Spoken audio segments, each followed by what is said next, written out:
బాలయ్య బాబు గారు. మరి life time achievement awards లో భాగంగా మన నెక్స్ట్ అవార్డ్ పైడి జయరాజ్ ఫిల్మ్ అవార్డ్. పైడి జయరాజ్ గారు భారతీయ సినీ రంగానికి అమూల్యమైన సేవలు అందించిన దిగ్గజ నటుడు, తెలంగాణ ప్రాంతానికి చెందిన తొలి సినీ నటుడుగా చరిత్రలో నిలిచారు. భారతీయ సినిమా రూపురేఖల్ని మార్చిన దర్శకులు.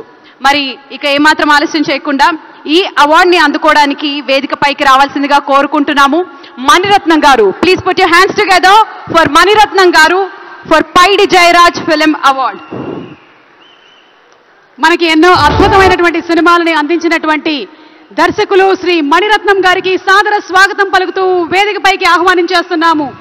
ఒకటా రెండా వారు అందించినటువంటి సినిమాలు, ఒక గీతాంజలి కానివ్వండి, అలాగే నాయకన్ కానివ్వండి, బ్యూటిఫుల్ మౌనరాగం కానివ్వండి, సఖీ, అలాగే దళపతి, రావణ్, యువ, పొన్నియిన్ సెల్వన్, థగ్ లైఫ్, ఈ సినిమాల్ని అందించినటువంటి మణిరత్నం గారికి ఈ రోజున ఈ అవార్డుతో పాటు గోల్డెన్ మొమెంటో మరియు 10 లక్షల రూపాయల క్యాష్ ప్రైజ్ ని అండ్ అలాగే ప్రశంసా పత్రాన్ని అందజేయడం జరుగుతుంది.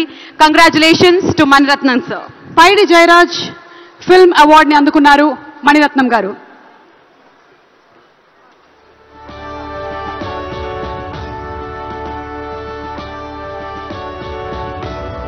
కంగ్రాచులేషన్స్ మణిరత్నం గారు. మనకి ఫిల్మ్ వ్యూయింగ్ పర్స్పెక్టివ్ నే ఆయన సినిమాలతో మార్చినటువంటి డైరెక్టర్, ఆ ఘనత ఆయనకి దక్కుతుంది. సో మణిరత్నం గారికి మరొకసారి శుభాకాంక్షలు తెలియచెప్తూ